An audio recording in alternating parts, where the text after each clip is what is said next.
Hello, I'm Sophia Ranella, student at McCracken County High School. And I'm Kanan Shanks, a student at McCracken County High School.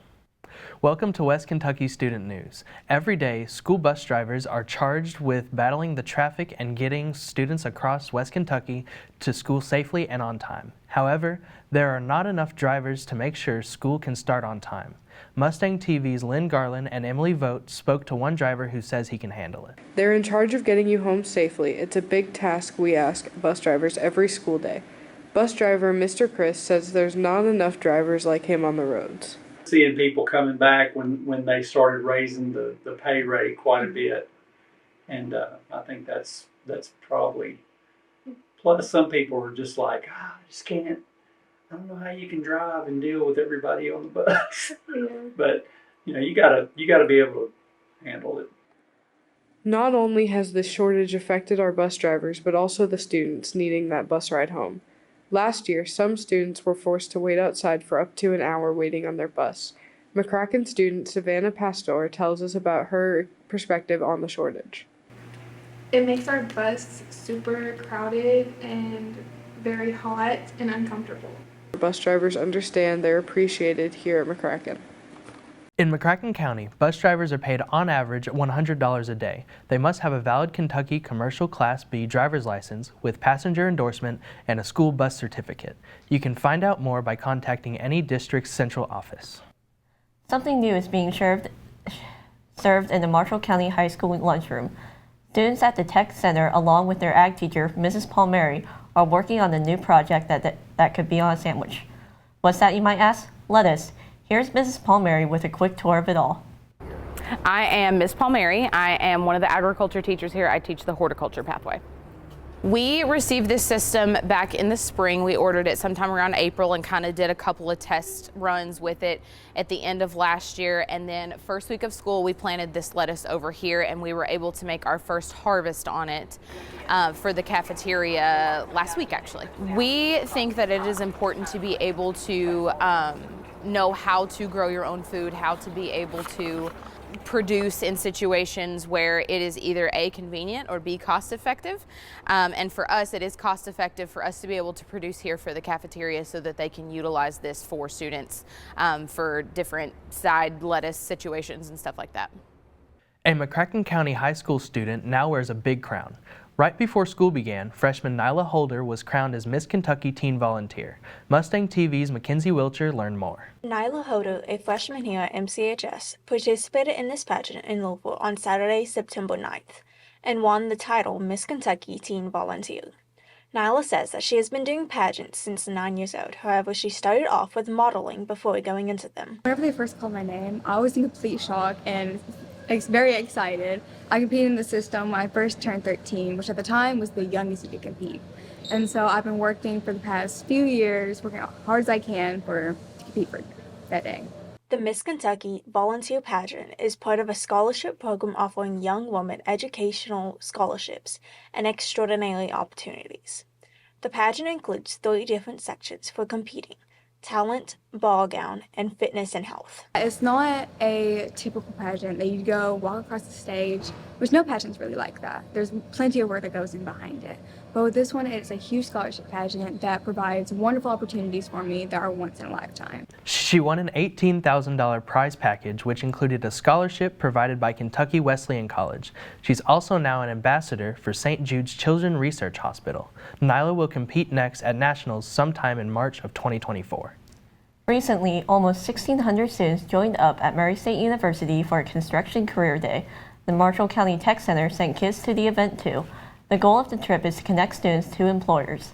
Marshall freshmen Bryson Allred and Aiden Roy went along with the camera. Hi, my name is Grayson Ragsdale, and today we're at Murray State's Construction Career Day for 2023. What they got here, they got a whole bunch of small power equipment.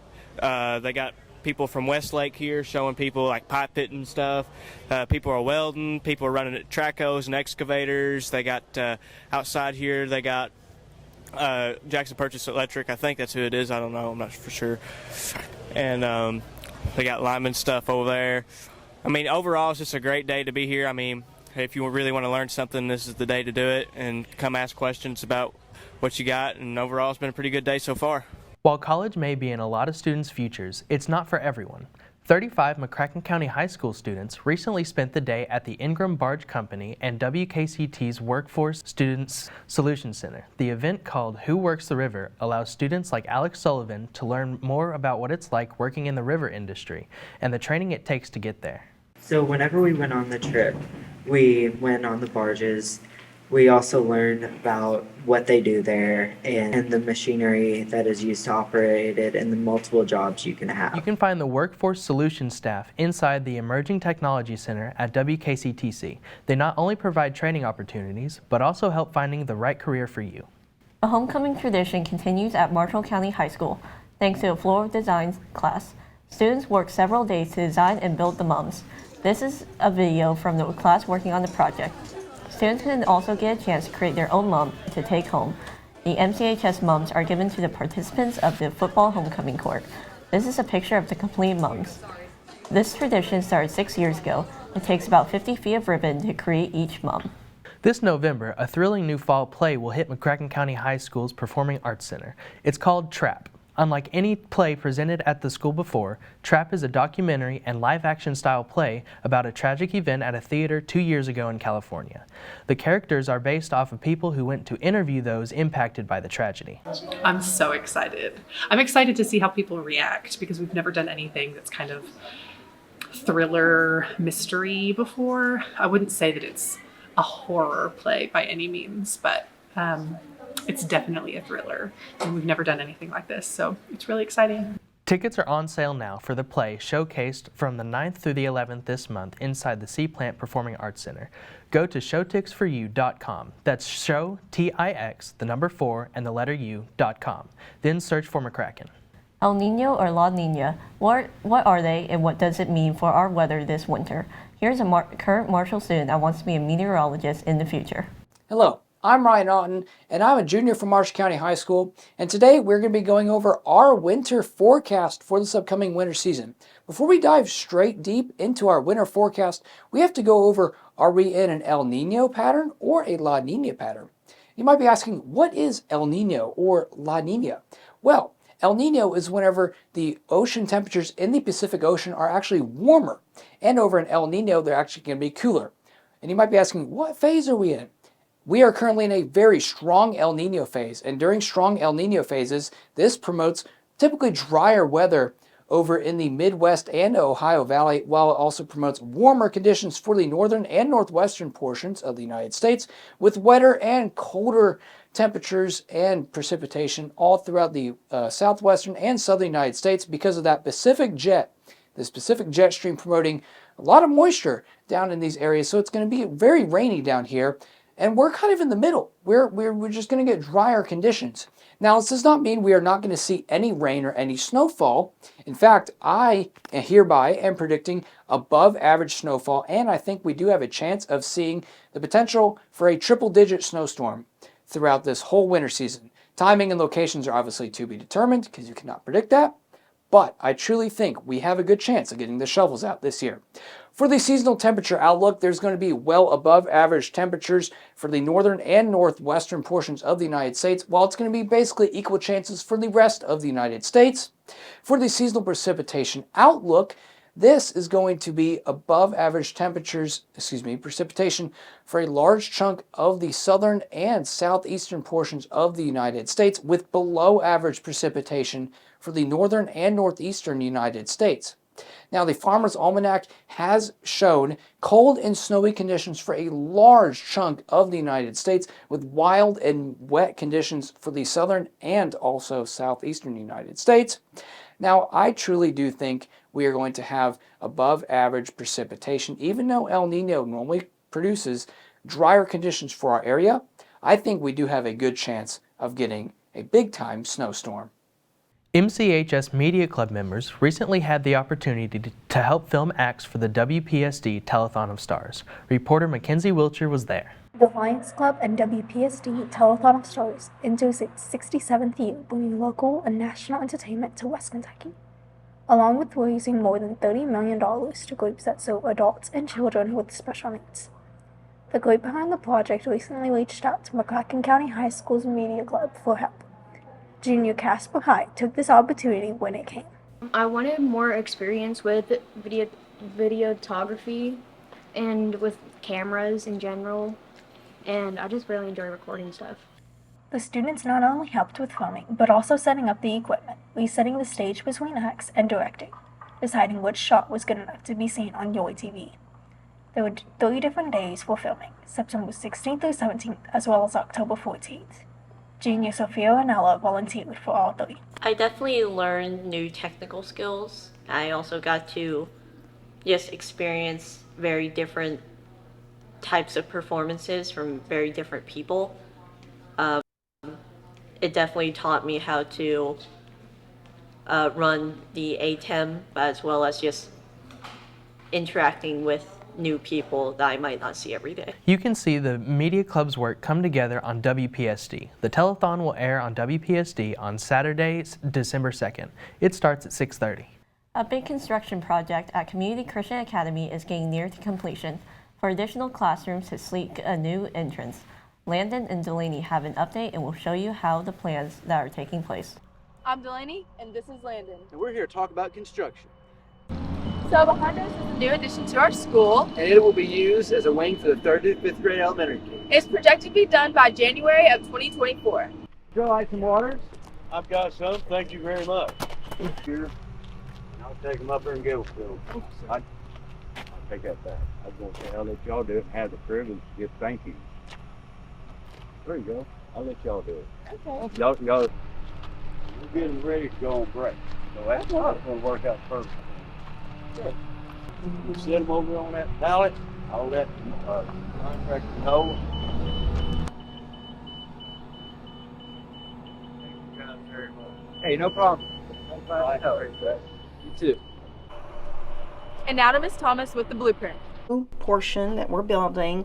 This is the new entry that will be. This is the existing foyer.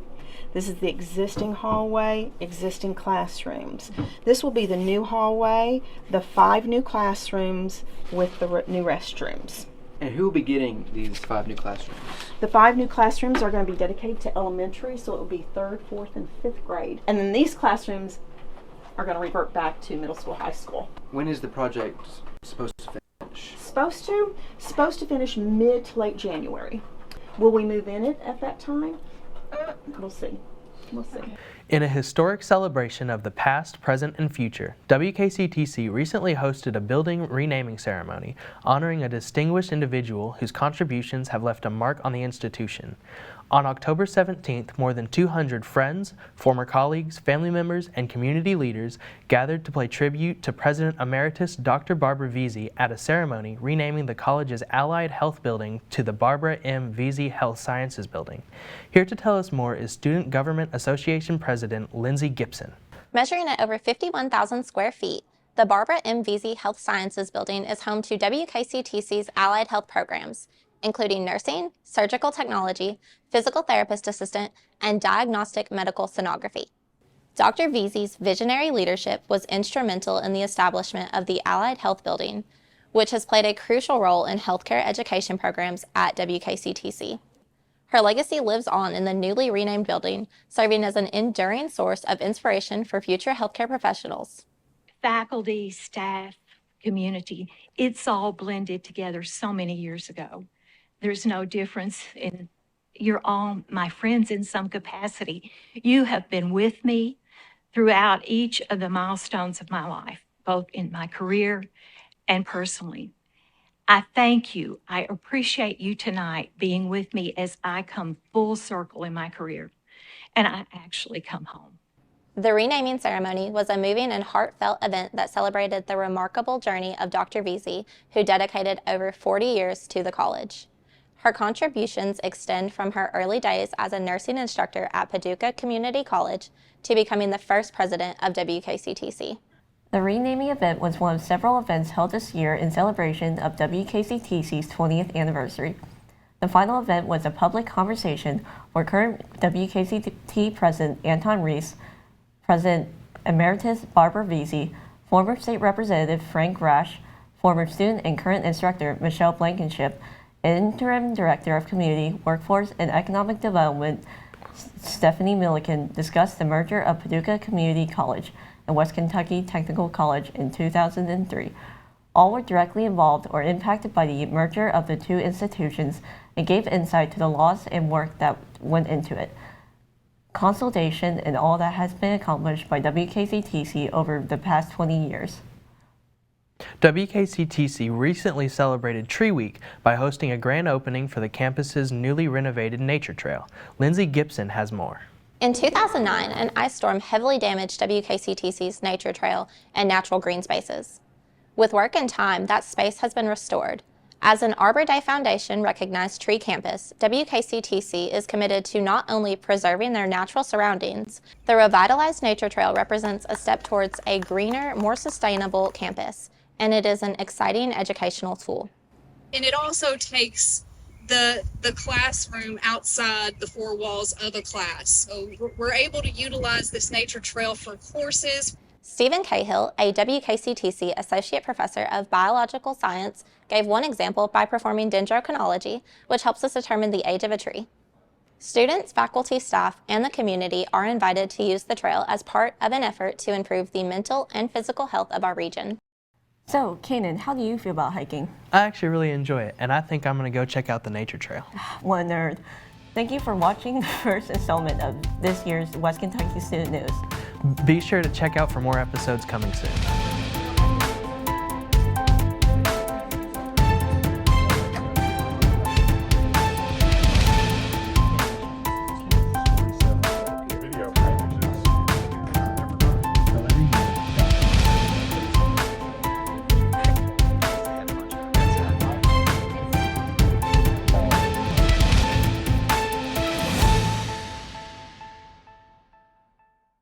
Who typed it like that? No, they typed it 2023. Yeah, the words 2023. 2024. Do y'all want to do the close again? Yes.